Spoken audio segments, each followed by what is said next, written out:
The translator device blinked red again. Rachel Dunn tapped it twice, hoping the malfunction was temporary. It was not. For the third time in an hour, the Galactic Council's translation system had cut off mid-sentence while she spoke. Around the circular chamber, representatives from 40 different species watched with barely hidden amusement. "Perhaps the human needs simpler words," someone muttered from the upper tiers. Laughter rippled through the assembly. Rachel took a slow breath. She had been doing this for 2 years. 2 years of sitting in this cold chamber while aliens who had never set foot on Earth decided what humanity could and could not do. 2 years of patience that was running dangerously thin. "As I was saying," she continued without the translator, knowing at least half the council understood English perfectly well, "humanity requests the same basic rights granted to every other member species. Independent military forces, sovereign control over our colony worlds, the freedom to manage our own population." Speaker Vorn leaned forward from his elevated position. His blue-gray scales caught the purple ambient light as he spread his three-fingered hands in what might have been a gesture of sympathy. It was not. "Ambassador Dunn, you must understand our position. Your species is young, impulsive. You wage wars among yourselves over the smallest disagreements. We cannot in good conscience allow such volatility to spread unchecked through civilized space." "We ended our last major war over a century ago," Rachel said quietly. "A century?" Vorn's tone dripped with condescension. "Some species here have maintained peace for 10,000 years. Your century is merely a breath, a pause between conflicts, surely." More laughter. Rachel noticed the Corthan delegate actually slapping his knee in mirth. "The Council's terms are generous," Vorn continued. "We will accept Earth and its colonies into our fold. We will share our technology and knowledge. All we ask in return is that you accept proper guidance, oversight committees on each human world, reasonable restrictions on your military capabilities, a sensible cap on your reproduction rates. These are small prices for the benefits of galactic citizenship." Rachel looked down at her datapad. The terms had arrived that morning. She had read them 3 times, hoping she had misunderstood. She had not. The Council wanted humanity to surrender everything that made them free. Every human world would host alien observers with veto power over local governments. Earth's fleet would be reduced to 10% of its current size. All weapons research would require Council approval. Humans could have no more than 2 children per family without special permission. Entire colony systems would be transferred to Council control and redistributed to other species who supposedly needed them more. And in exchange, humanity would receive a junior seat at this table, the right to speak but rarely be heard, the privilege of watching other species make decisions about human lives. "I need to confer with my government," Rachel said. Of course," Vorn waved dismissively. "Though I must remind you this offer will not remain open indefinitely. We have been patient with your deliberations, but patience, even ours, has limits." Rachel stood and gathered her things. The 4 other humans in her delegation rose with her. As they walked toward the exit, she heard the Cortani representative speaking loudly enough for her to hear. "Perhaps we should simply claim their worlds and be done with it. They clearly lack the maturity to govern themselves." Now, Vorn replied with false gentleness. "We are not conquerors, we are civilizers. There is a difference." Rachel's jaw tightened, but she kept walking. Behind her, the Council had already moved on to other business, dismissing humanity as if they were children who had been sent from the room. Back in the human quarters of Convergence Point Station, Rachel's delegation gathered around a conference table. No one spoke for a long moment. "They are not going to negotiate in good faith," said David Park, her senior advisor. "These terms are designed to be rejected. Or accepted by a species desperate enough to surrender everything," added Maria Santos, the military liaison. Rachel activated the secure comm link to Earth. The encryption took a moment to establish. When the line opened, 5 faces appeared on the screen. The members of Earth's Unified Council looked tired. They had been waiting for this call. "Ambassador Dunn," said Secretary General Adams, "your report." Rachel laid out the terms in clinical detail.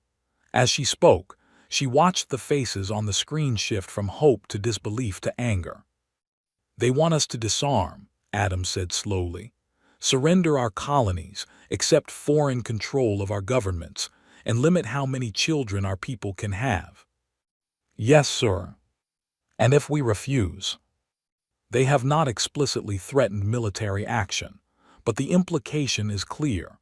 Accept these terms or face isolation at best, invasion at worst. Silence filled both rooms. Rachel waited. She had done her job. The decision now rested with people elected to make exactly these kinds of choices. "Ambassador Dunn," Adams said finally, "please inform the Galactic Council that humanity declines their generous offer. We will not be joining at this time." "Sir, they may view that as an act of hostility." "Let them view it however they wish. Humanity did not crawl out of caves and cross the stars just to bow before a new set of masters. If the price of their friendship is our freedom, then we will do without their friendship."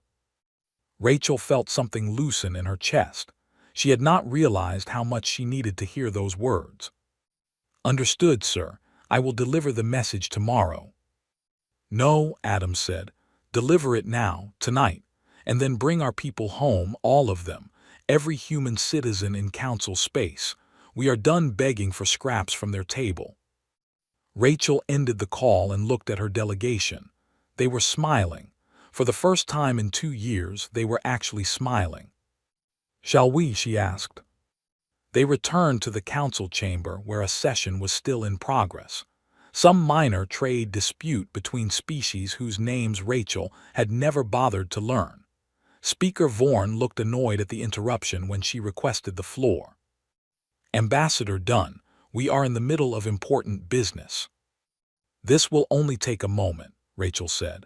Her voice carried clearly through the chamber without need for translation. "On behalf of the United Nations of Earth and all human colonies, I am here to formally withdraw our petition for Council membership. Humanity thanks the Council for their time and consideration. We will be departing Convergence Point within the week. I wish you all well." She turned and walked out. This time her delegation followed with heads high. Behind them the council chamber fell silent. Then someone laughed. "They will be back," Vorn said with certainty. "Where else can they go?" In the gallery, a few representatives from smaller species exchanged glances but said nothing. They remembered their own histories. They remembered what happened when you cornered desperate people who had nothing left to lose.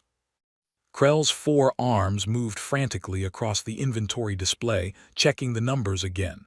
Still wrong, still impossible, but the data did not lie. 0 incoming shipments from human suppliers. 0 departures scheduled to human stations. 0 responses to his increasingly desperate messages. The Torvin merchant slumped against the counter of his trading post on Station Meridian. Around him, the marketplace that had once buzzed with activity now echoed with emptiness. 3 months ago, this place had been packed shoulder to shoulder with buyers and sellers from 100 worlds. Now, half the stalls stood vacant. "Still no word?" asked Petrie, a Scallon vendor who sold the booth next to his. Krell shook his massive head. "Nothing. The humans are just gone." "Maybe they are angry about the council vote. Angry enough to abandon profitable trade routes, to leave behind contracts worth billions." Krell gestured at his inventory. "I have warehouses full of goods waiting for human merchants who are never coming. Medical supplies that only humans knew how to produce efficiently. Entertainment modules that everyone wants but only humans created. All of it just sitting there, losing value every day." Petrie's antennae drooped. The Fenari restaurant 3 levels down closed yesterday. They specialized in human fusion cuisine. The owner said without human spice suppliers, she cannot maintain quality. Krell had noticed. He had also noticed the technology repair shop that closed because human diagnostic tools were no longer available, and the medical clinic that shut down 2 of its 5 wings due to medicine shortages, and the entertainment complex that lost half its visitors when human content disappeared from the streaming networks. Station Meridian was dying slowly, one empty storefront at a time. Perhaps it is temporary, Petrie suggested without conviction, a negotiating tactic. For 3 months, Krell pulled up a star map on his display. Red indicators marked every location where human presence had vanished.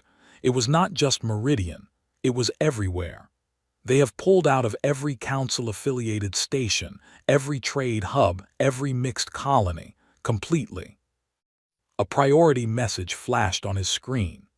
Krell's main supplier on the Torvin homeworld, asking when the next shipment of human medical synthesizers would arrive.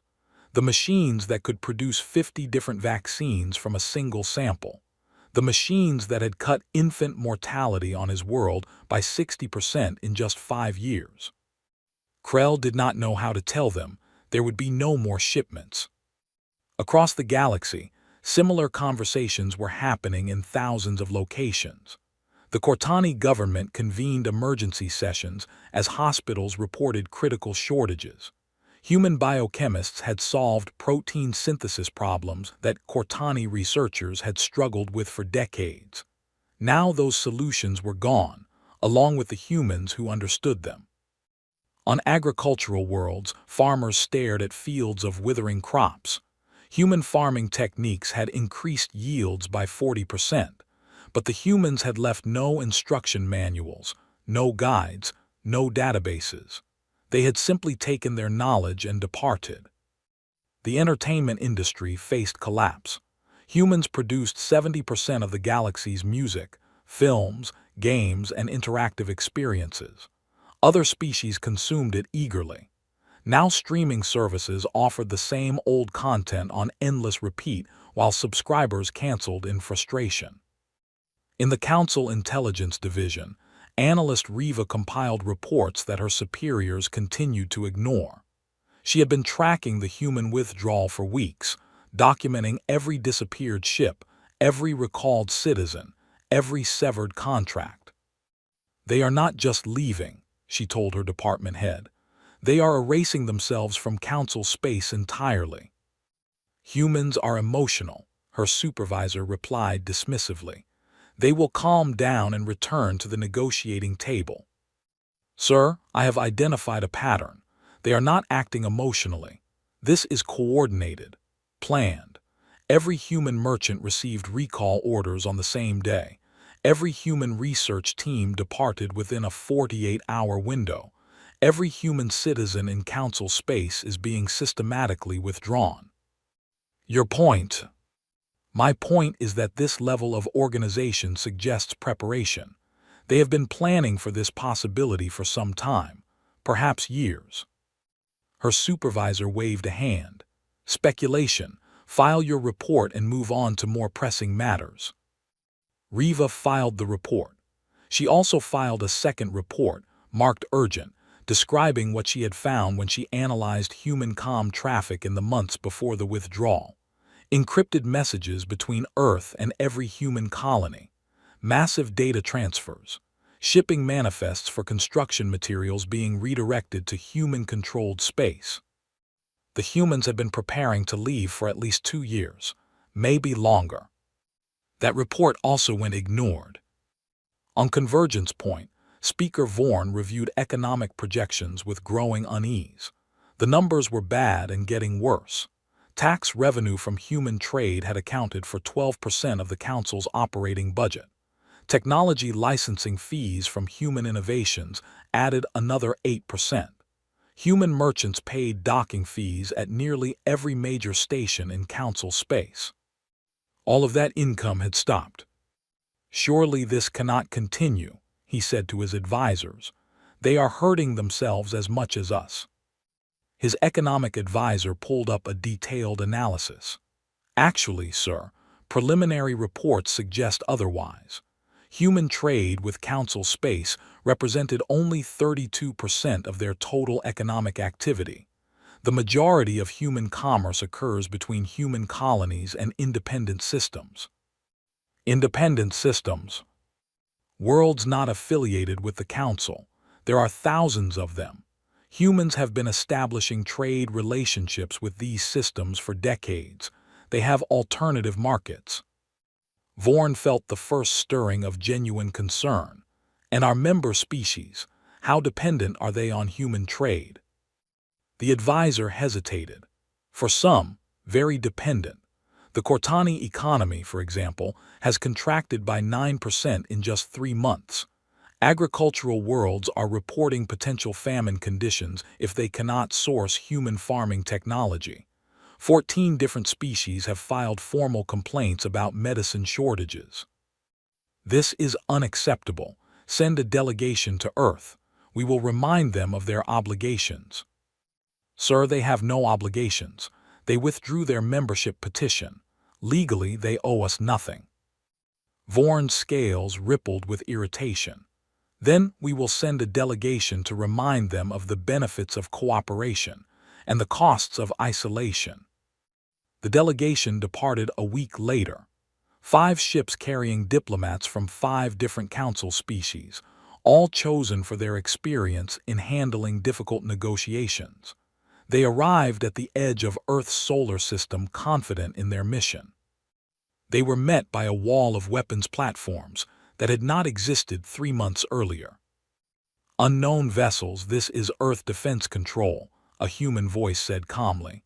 You are entering restricted space. State your purpose or turn back immediately. The delegation leader tried to explain their diplomatic mission. The human voice cut him off. Diplomatic relations were severed when humanity withdrew from Council negotiations. You are not recognized as having diplomatic status in human space. You have 30 seconds to reverse course. This is outrageous. We demand to speak with Earth's government. 20 seconds. The delegation turned back. They had no choice. The weapons tracking them made it clear the humans were not bluffing. When they returned to Convergence Point, Speaker Vorn listened to their report with growing anger that masked growing fear. They dare to threaten Council ships. Sir, they did not threaten. They simply stated facts. Their defenses are extensive, far more extensive than our intelligence suggested was possible. Vorn pulled up the latest reports from Council scouts who had observed human space from a distance. What he saw made his blood run cold. Shipyards, dozens of them. Construction on a scale that should have taken decades. All built in secret while humanity smiled and nodded through Council negotiations. They had never intended to accept the Council's terms. They had been buying time, preparing, building. And now they were ready to stand alone. The hospital director stared at the empty storage unit where the medicine should have been. Her hands trembled slightly as she checked the inventory system again. Still the same result. 3 days of serum remaining. After that, nothing.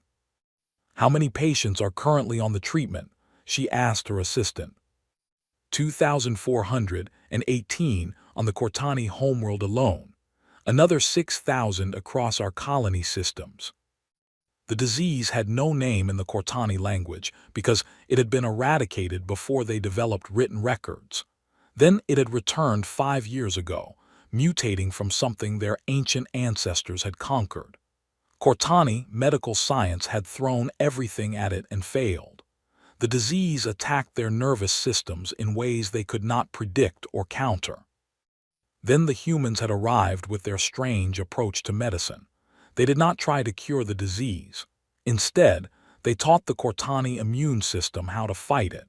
A simple injection that retrained the body's own defenses. It worked in 98% of cases. The Cortani had called it a miracle. The humans had called it a basic vaccine and seemed surprised by the gratitude. Now the miracle was running out. Can we synthesize more? The director asked, knowing the answer. We have tried. The process requires 17 different compounds in exact proportions. We have identified 12 of them. The other 5 remain unknown. Human biochemists would not share the complete formula, citing proprietary research. The director wanted to scream, proprietary research, trade secrets, as if such things mattered more than lives, but she knew that was unfair. The humans had sold the medicine cheaply, far below its value. They had trained Cortani doctors in its administration. They had asked for nothing unreasonable in return. Until the Cortani delegate had mocked them in the council chambers and voted to restrict their freedoms. "Send a message to Earth," the director said quietly. "Explain the situation, appeal to their compassion." The message was sent. It joined thousands of similar messages from across the galaxy. All went unanswered. 3 sectors away, a Fenari agricultural supervisor stood at the edge of a massive field and tried not to cry. The grain was dying. Row after row of withered stalks that should have been waist-high by now barely reached her knees. "Did we follow the procedures exactly?" she asked her team. "Yes, supervisor. Every step that we observed the human advisors perform, but the yield is less than half of what we achieved when they were here." The Fenari had always been adequate farmers. They fed their people with enough left over for modest exports.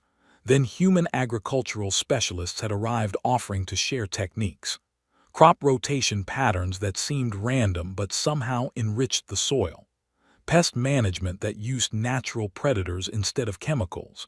Irrigation timing based on plant biology rather than fixed schedules. The Fenari yields had doubled in 3 years. Their economy had boomed. They had gone from adequate to prosperous. Then the humans had left, taking their knowledge with them. The Fenari had tried to replicate what they had seen, but there were too many variables they did not understand. Why plant this crop after that one? Why release these insects at this specific time? The humans had explained, but the explanations involved concepts the Fenari struggled to grasp. "We could ask them to return," suggested one of the junior farmers. "The council has issued a directive. No member species may engage in direct trade or communication with humanity without authorization. They say it is to present a unified front. So we starve with dignity." The supervisor had no answer to that. In the entertainment districts of a dozen worlds, establishments closed their doors. The Scallon, who owned a popular venue on Station Triumph, sat in the empty hall and listened to silence. 3 months ago, this place had been packed every night. People came to experience human music, human stories, human games. Humans had a gift for narrative that other species struggled to match. They created characters that felt real, stories that made you forget you were watching fiction. Their music carried emotions that transcended language barriers. Their games balanced challenge and reward in ways that kept you engaged for hours. Now the content libraries were picked clean. Every human creation had been consumed and reconsumed until audiences knew every plot twist, every melody, every game strategy. Nothing new was coming. The Scallon had tried to fill the gap with content from other species. It was not the same. The audiences could feel the difference. They stopped coming. "Perhaps humans were not as special as we thought," he told himself. "Perhaps we simply convinced ourselves they were." But he knew that was a lie. The empty hall proved it. In the council chambers, an emergency session convened to address the growing crisis. Representatives from 37 species presented reports on economic damage, supply shortages, and social unrest. Speaker Vorn listened to each presentation with increasing dread. The Cortani reported medicine shortages affecting millions. Agricultural worlds predicted famine within 6 months. Technology sectors faced collapse without human innovation. The entertainment industry was hemorrhaging jobs. Trade stations operated at partial capacity. Tax revenues were down across the board. "This cannot be allowed to continue," declared the Corthan delegate. "We must take action." What action do you propose? Vorn asked tiredly. Economic sanctions, a blockade of human space, forced them to negotiate. Analyst Riva stood from her seat in the lower tiers. She had been granted speaking privileges after her reports had finally been read by people with actual authority. Sanctions would be ineffective, she said clearly. Human trade with Council space represented only a third of their economy. They can sustain themselves indefinitely. A blockade would require military forces we cannot spare and would likely trigger conflict we cannot win. Cannot win, the Corthan delegate's voice rose in outrage. They are one species, we are hundreds. One species with military capabilities that exceed our intelligence estimates by a factor of 4. One species that has spent decades establishing relationships with independent systems while we ignored them. One species that, I must remind this council, we deliberately insulted and dismissed. Silence fell across the chamber. Are you suggesting we capitulate? Vorn asked. I am suggesting we recognize reality. Humanity does not need us. We need them. The longer we maintain this position, the worse our situation becomes while theirs remains stable. They will come back, the Cortani delegate insisted. They are too emotional to sustain isolation. They have been isolated for 3 months and show no signs of distress. Meanwhile, we are experiencing measurable economic decline, supply chain collapse, and social instability. Who is actually suffering from this separation? The question hung in the air. No one wanted to answer it. Finally, Vorn spoke.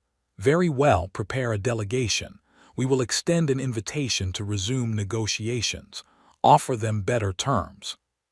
Sir, Riva said carefully, I recommend we do more than offer better terms.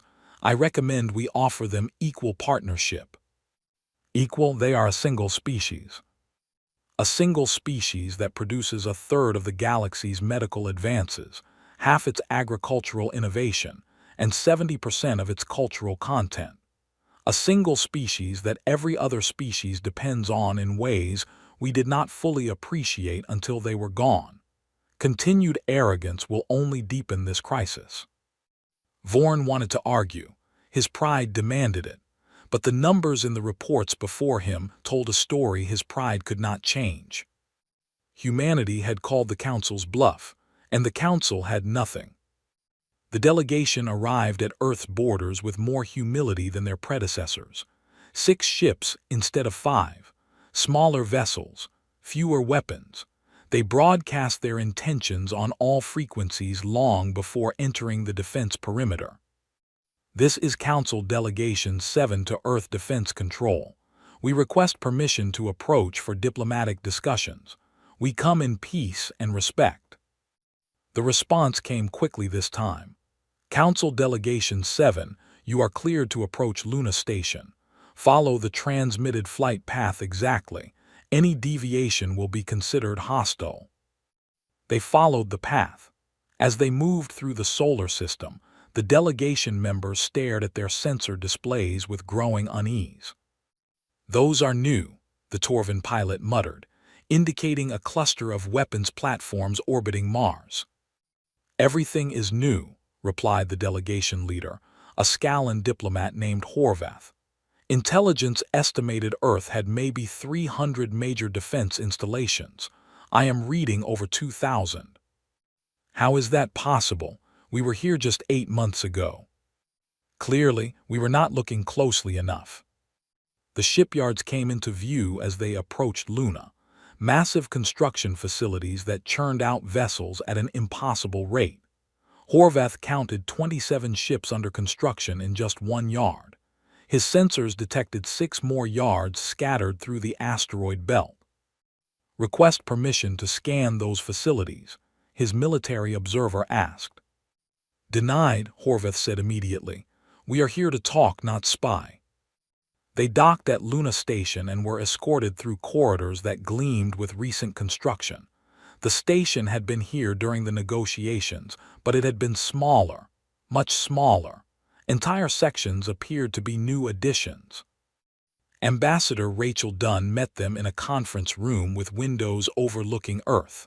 She looked different than Horvath remembered, more confident, more at ease, like someone who had put down a heavy burden. "Speaker Horvath," she said, gesturing to seats around a circular table. "Please make yourselves comfortable. Can we offer refreshments?" "Thank you, no. We appreciate your willingness to meet with us." "Of course, though I confess curiosity about what has changed since our last conversation." Horvath cleared his throat. "The Council recognizes that our previous terms may have been overly restrictive. We are prepared to discuss more equitable arrangements." "Equitable?" Rachel said the word carefully, as if tasting it. "Could you be more specific?" "We would be willing to reduce oversight requirements significantly, allow you to maintain a larger military force, negotiate on the population controls." "Negotiate, not eliminate." "The Council has legitimate concerns about unchecked expansion." Rachel leaned back in her chair. "Let me tell you what humanity has been doing for the past 8 months. We have been building, not weapons primarily, though we have built those too. Mostly we have been building partnerships." She activated a display showing a star map, hundreds of systems lit up in blue. "These are independent systems that have established formal trade agreements with humanity. We offer them fair prices for resources and goods. We share medical technology freely. We provide entertainment and cultural exchange. We ask for nothing except mutual respect and honest dealing." Horvath stared at the map. "That is nearly a quarter of the galaxy's independent systems. 28%, actually, and growing. Turns out most species appreciate being treated as equals rather than inferiors." "The Council does not treat member species as inferiors." Rachel smiled without warmth. "Your previous delegation demanded we surrender our sovereignty, disarm our defenses, accept foreign control of our governments, and limit how many children we could have. What would you call that?" Horvath had no answer. "We also have mutual defense pacts with 47 systems," Rachel continued. "If any of them are attacked, we respond. Not because we seek conflict, but because we believe in protecting those who cannot protect themselves." "You are building an empire." "We are building a network of friends. There is a difference. None of these systems answer to Earth. They govern themselves as they see fit. We do not demand tribute or obedience. We simply offer what the Council would not: partnership between equals." The military observer leaned forward. "Your defenses have expanded significantly. That suggests military ambitions." "That suggests we learned an important lesson. The galaxy is not as civilized as the Council pretends. There are threats out here: pirates, raiders, expansionist empires who prey on the weak. The Council ignores most of these problems because they affect primarily independent systems. We do not have that luxury. Our friends need protection." "The Council has peacekeeping forces, which respond to threats against Council members. Everyone else is on their own. We are simply filling a gap you refuse to address." Horvath tried a different approach. "Many species are suffering from your withdrawal: medical shortages, agricultural failures, economic disruption." "Yes, we are aware. People are dying. People die every day in systems the Council ignores. We sent medicine and aid to those systems for free. We trained their doctors. We taught their farmers. The Council took our contributions and gave nothing in return except contempt. So this is revenge." Rachel's expression hardened. "This is consequence. You wanted us to surrender everything that makes us free. We refused. You expected us to come crawling back, desperate and willing to accept any terms. We did not. Now you are discovering that you needed us more than we needed you. We are prepared to offer significant concessions." "I appreciate that, truly. But humanity is no longer interested in joining the Council as a member species." Horvath felt his hopes crumble. "Then why agree to meet with us?" Because we are interested in establishing diplomatic relations as independent partners, trade agreements between equals, mutual defense pacts, cultural exchanges, all the benefits of cooperation without the surrender of sovereignty. The Council will never agree to treat a single species as equal to the entire organization. Then the Council will continue to struggle, because those are our terms. We will not join you. We will work with you if you treat us with respect, but we will never bow to you. Horvath looked at his fellow delegates. They all wore the same expression of shock. This was not how the meeting was supposed to go. They had come here expecting desperate humans ready to negotiate from weakness. Instead, they faced humans negotiating from strength. "I will present your position to the Council," Horvath said slowly, "though I suspect they will not react well. That is their choice to make. But Speaker Horvath, you should know something.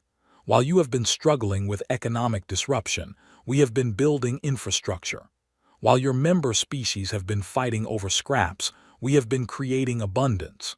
While the Council has been arguing about how to punish us, we have been making genuine friends across the galaxy."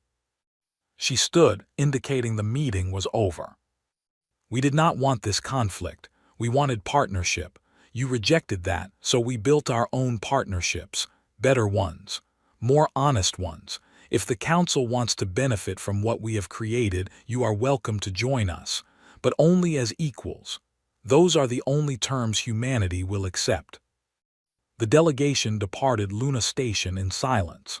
As they traveled back through the solar system, past the weapons platforms and shipyards and defense grids, they knew their mission had failed. Humanity was not coming back to the negotiating table as supplicants. They were moving forward as a power in their own right, and the galaxy was moving with them.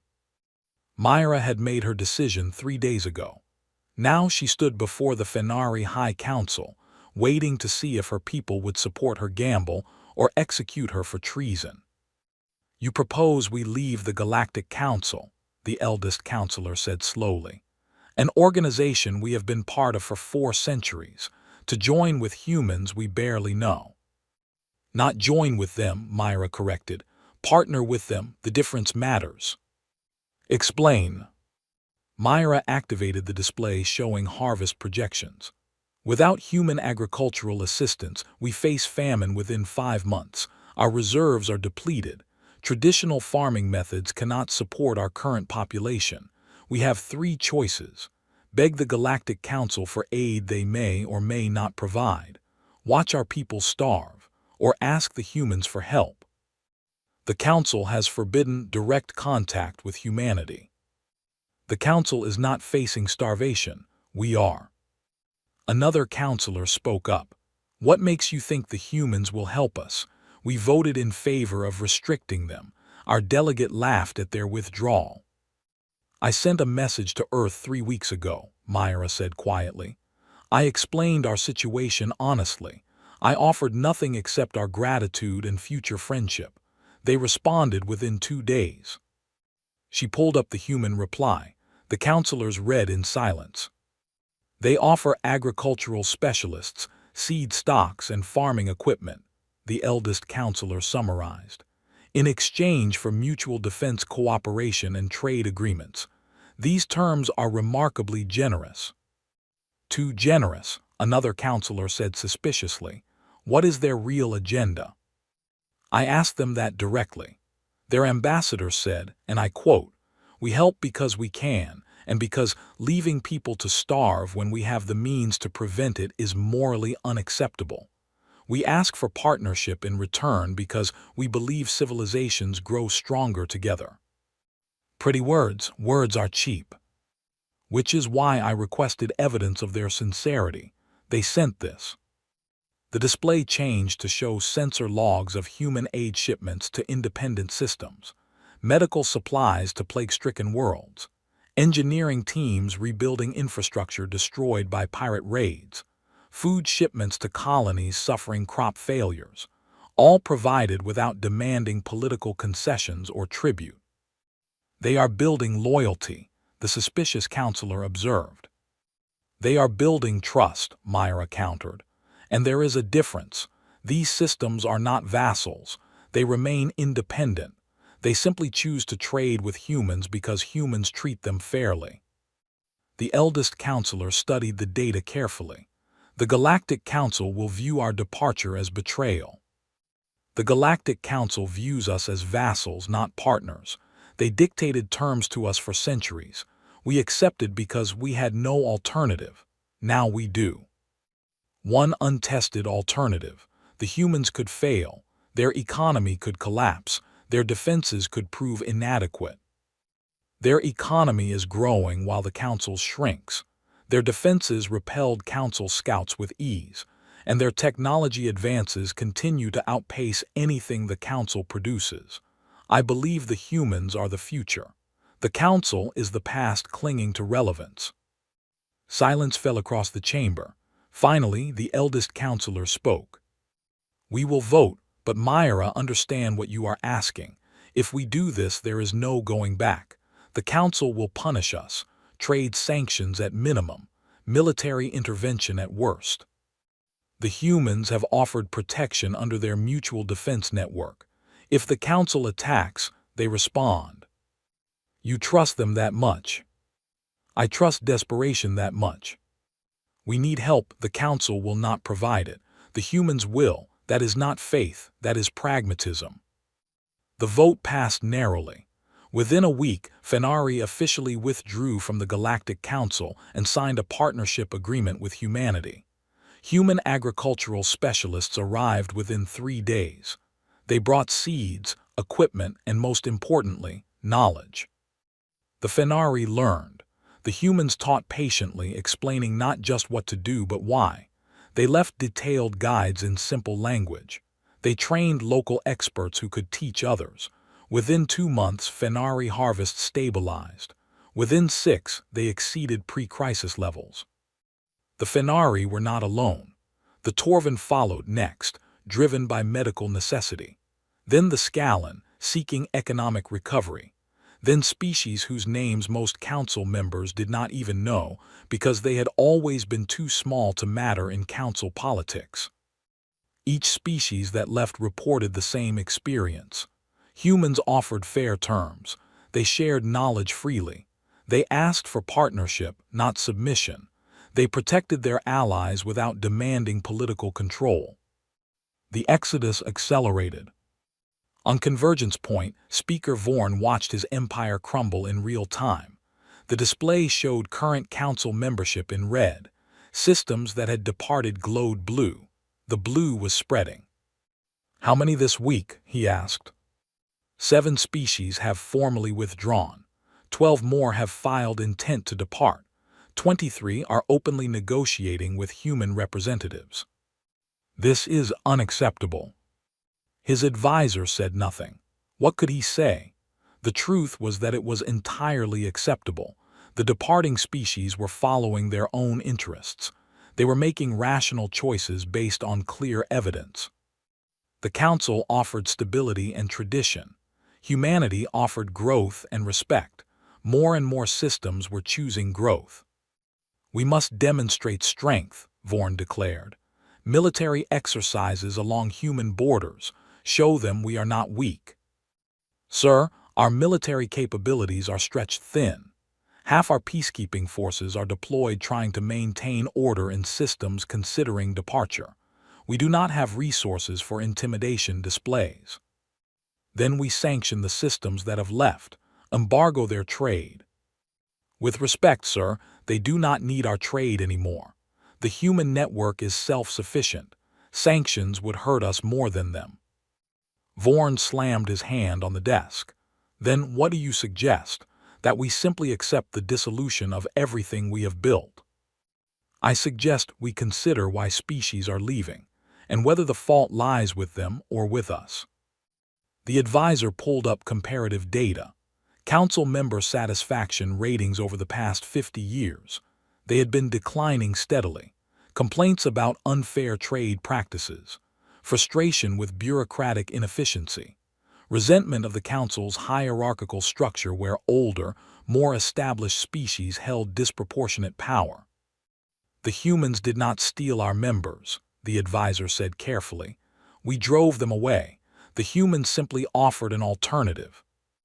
An alternative built on false promises. Is it false if they deliver? The Fenari are not starving. The Torvin have medicine. The Scalan economy is recovering. The humans are keeping their promises. Can we say the same? Vorn had no response to that. In the human network, new partnerships formed daily. Trade routes shifted. Cultural exchanges flourished. Systems that had been isolated began connecting with each other through human coordination. The humans did not build an empire. They built something stranger and more powerful, a voluntary association of equals, bound together by mutual benefit and genuine respect. No species held authority over another. Decisions were made by consensus. Disputes were mediated by neutral parties that everyone trusted. And at the center of it all, humanity served not as rulers but as facilitators. They connected species that had never met. They mediated disagreements before they became conflicts. They shared innovations freely and encouraged others to do the same. It was messy. It was chaotic. It was inefficient by council standards. It was also working better than anything the council had created in 10,000 years. Analyst Riva compiled her final report on the situation. She titled it simply, "How We Lost the Galaxy by Demanding Too Much and Offering Too Little."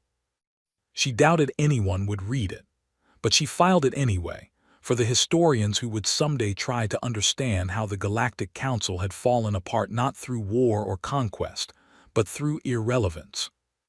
2 years after humanity walked out of the council chambers, Rachel Dunn returned. But everything was different now.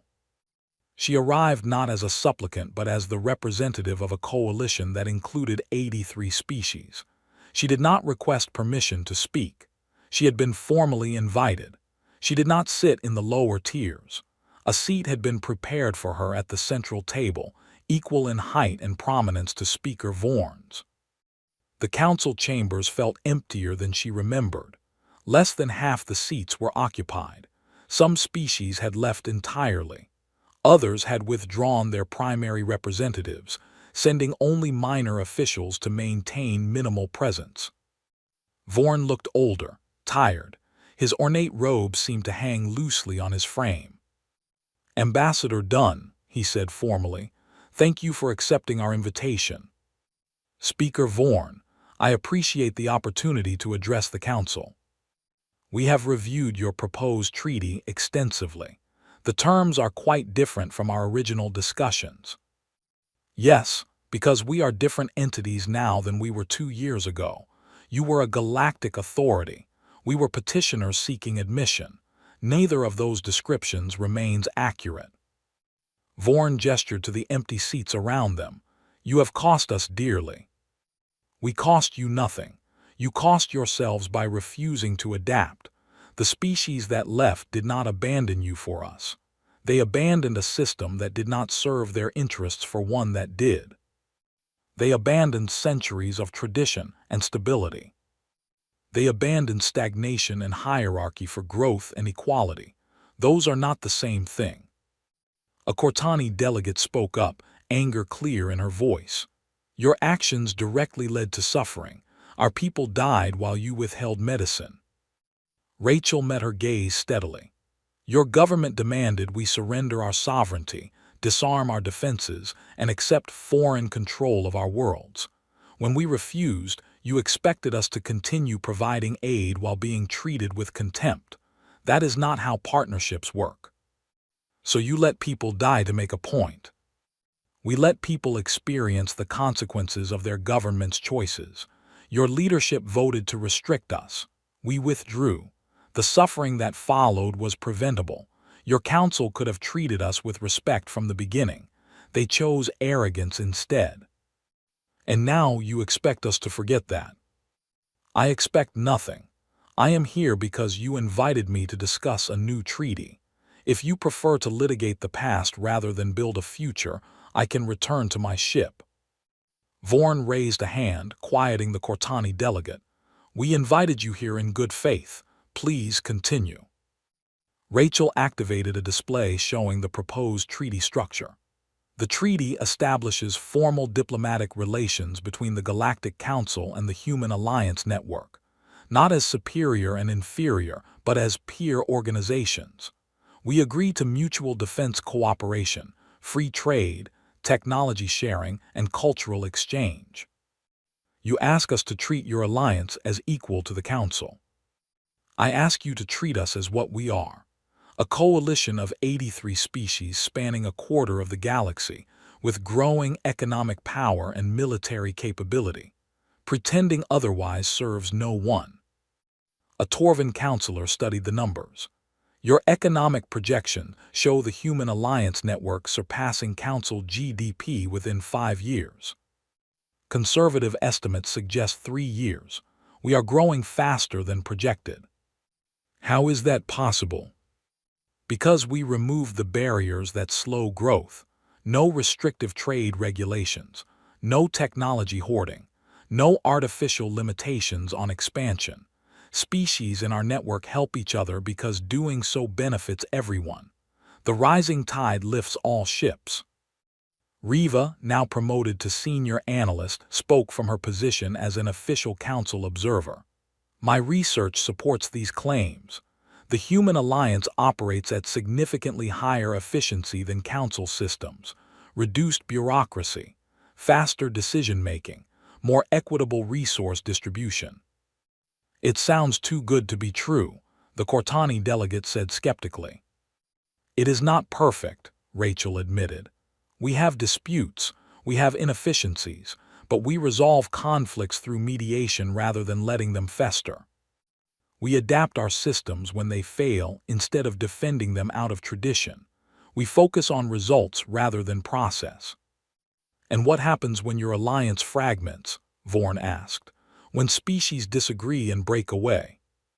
Then they break away. We are not an empire. Any species can leave at any time with no penalty. Several have departed over disagreements. Most return eventually because they realize the alternative is worse. Those that do not, we wish them well and maintain friendly relations. That is chaos. That is freedom, and it works better than you want to admit. Silence fell across the chamber. Finally, a small voice spoke from the gallery, a representative from a minor species that had remained in the council. What about species like us? Too small to leave the council but too insignificant to have real voice in it. What does your treaty offer us? Rachel turned to face the speaker. Membership in the Human Alliance is open to any species, including current council members. You can maintain council membership while also joining our network. We do not demand exclusivity. The council forbids dual membership. The council forbids many things that no longer serve any purpose except maintaining their own authority. That restriction is yours to negotiate with them, not ours to enforce. Vorn's expression darkened. You would undermine us from within. We would offer alternatives to species that want them. What you call undermining, I call competition. If the council provides better value than our network, species will stay. If we provide better value, they will join us. That is how free markets work. Politics is not a market. Everything is a market. Systems compete for citizens. Governments compete for legitimacy. Organizations compete for members. The council has enjoyed a monopoly for thousands of years. That monopoly is ending. You can either adapt or fade into irrelevance. The bluntness of her words shocked the chamber. No one spoke to the council this way, but Rachel was not intimidated. She represented 83 species and growing. She spoke from a position of strength the council could no longer match. Vorn studied her for a long moment. If we agree to this treaty, what guarantees do we have that you will not simply absorb all our remaining members and dismantle the council entirely?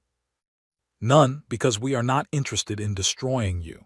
The galaxy is large enough for multiple organizations. Competition makes everyone better.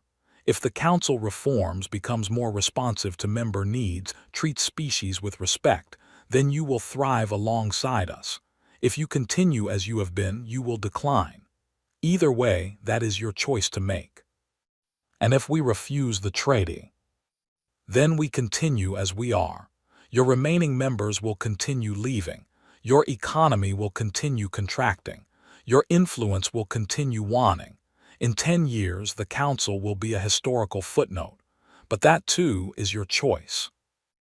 Vorn looked around the half-empty chamber, at the empty seats where proud species once sat, at the diminished attendance that spoke louder than any argument, at the reality that Rachel's words, harsh as they were, reflected truth he could no longer deny. "We will vote on the treaty," he said quietly. The vote took 3 days.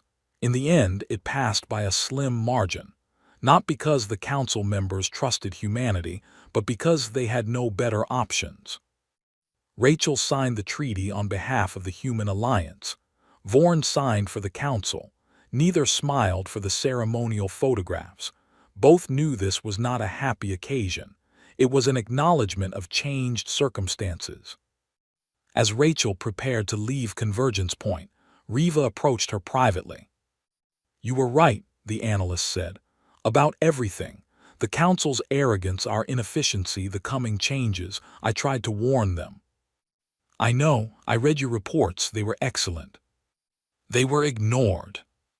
"Until they could not be ignored anymore. Sometimes people need to feel pain before they accept truth." "Do you think the council will survive?" Rachel considered the question carefully. If they reform, yes. If they cling to old ways, no. But either way, the galaxy is better off, because now there is choice, competition, innovation. The council had good intentions, but they forgot that good intentions without good execution are worthless. And humanity. What happens when your alliance faces the same problems? When you become as rigid and traditional as we did? Rachel smiled. Then someone new will come along and offer a better alternative, and we will either adapt or decline. That is how it should be. Progress requires that nothing stays dominant forever, not even us. She extended her hand. Riva shook it. "Thank you for trying to help them see reason," Rachel said, "even when they would not listen. Thank you for proving that kindness and strength are not opposites. The galaxy needed that lesson." Rachel returned to her ship and departed Convergence Point. Behind her, the council began the long, painful process of reform. Some changes came quickly. Others took years. The council never regained its former prominence, but it found a new role as one organization among many, contributing its experience and stability to a more diverse galactic community. And at the center of that community, humanity continued doing what it did best: building bridges between species, solving problems through cooperation, growing stronger by lifting others up. They had walked away from the council's table because they refused to accept scraps. They had built their own table, big enough for everyone, with every seat equal. That made all the difference.